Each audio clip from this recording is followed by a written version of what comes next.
दिन जंगल में टुनटुनी चिड़िया अपनी सौतेली माँ टूनी चिड़िया के साथ रहा करती थी। टुनटुनी चिड़िया को नाचने का बहुत शौक था, इसलिए वह अपनी सौतेली माँ से छुप छुप कर नाचा करती थी। एक दिन जब टूनी चिड़िया काम से बाजार गई तो इधर टुनटुनी चिड़िया घर पर अकेली थी। तो उसने सोचा माँ तो बाजार गई है और उन्हें आने में वक्त भी लगेगा, तो क्यों ना मैं थोड़ी देर डांस ही कर लूं। इतना सोचकर टुनटुनी चिड़िया डांस करने लगती है। उसे नाचते नाचते बहुत समय हो जाता है। इतनी देर में उसकी सौतेली माँ टूनी चिड़िया घर आ जाती है और टुनटुनी चिड़िया को नाचते देख लेती है। अरे वाह टुनटुनी चिड़िया, तू तो बहुत अच्छा नाचती है और मैंने सुना है कि क्लब में नाचने वाली चिड़िया को बहुत पैसे मिलते हैं।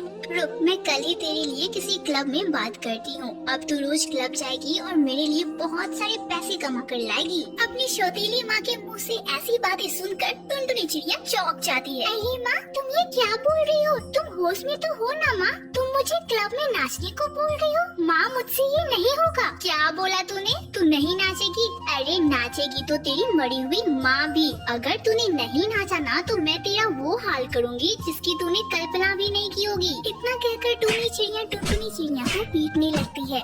मार खाकर टुनटुनी चिड़िया फूट फूट कर रोने लगती है। मेरी कोई भी गलती नहीं थी, फिर भी माँ ने मुझे इतना पीटा। टूनी चिड़िया टुनटुनी चिड़िया को सेठ कड़कनाथ कौवे के क्लब में काम दिला देती है। अब टुनटुनी चिड़िया वही नाचा करती। चिड़िया को जो भी पैसे मिलते वह उसकी सौतीली माँ उससे छीन लिया करती। ऐसे ही 2 महीने बीत जाते हैं। एक दिन सेठ कड़कनाथ कौवे का बेटा कालू कौवा विदेश से पढ़ाई पूरी करके घर वापस आया। उसके आने की खुशी में सेठ कड़कनाथ ने अपने क्लब में पार्टी दी, जिसमें टुनटुनी चिड़िया नाच रही थी। पहली नजर में ही कालू कौवे को टुनटुनी चिड़िया से प्यार हो जाता है और जब पार्टी खत्म हो जाती है तो वह टुनटुनी चिड़िया से कहता है, सोनिया मिस, मैं आपसे दोस्ती करना चाहता हूँ, क्या आप मेरी दोस्त बनोगी? नहीं, मैं आपसे दोस्ती नहीं कर सकती हूँ। मैं एक नाचने वाली हूँ और नाचने वाले से कोई दोस्ती नहीं करता। माफ कर दीजिए मुझे। अरे अरे, ये आप कैसी बातें बोल रही हो? नाचना तो एक आर्ट है और मुझे इससे कोई फर्क नहीं पड़ता। धीरे धीरे टुनटुनी चिड़िया और कालू कौवे में दोस्ती हो जाती है। वे दोनों अक्सर ही पार्क में मिला करते। धीरे धीरे उनकी दोस्ती कब प्यार में बदल जाती है कुछ पता ही नहीं चलता।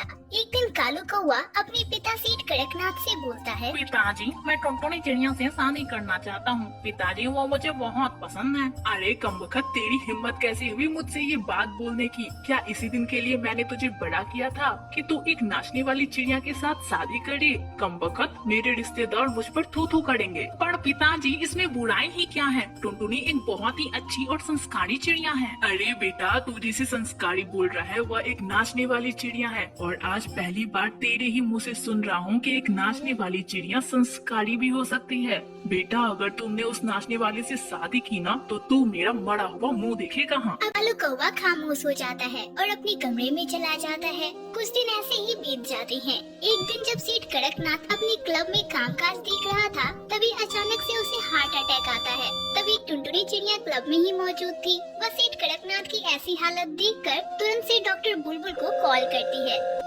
डॉक्टर बुलबुल, आप जल्दी से कड़कनाथ क्लब में आ जाइए, यहाँ के ऑनर को हार्ट अटैक आया है। डॉक्टर बुलबुल जल्दी से क्लब आती है और सेठ कड़कनाथ कौवे का इलाज शुरू कर देती है।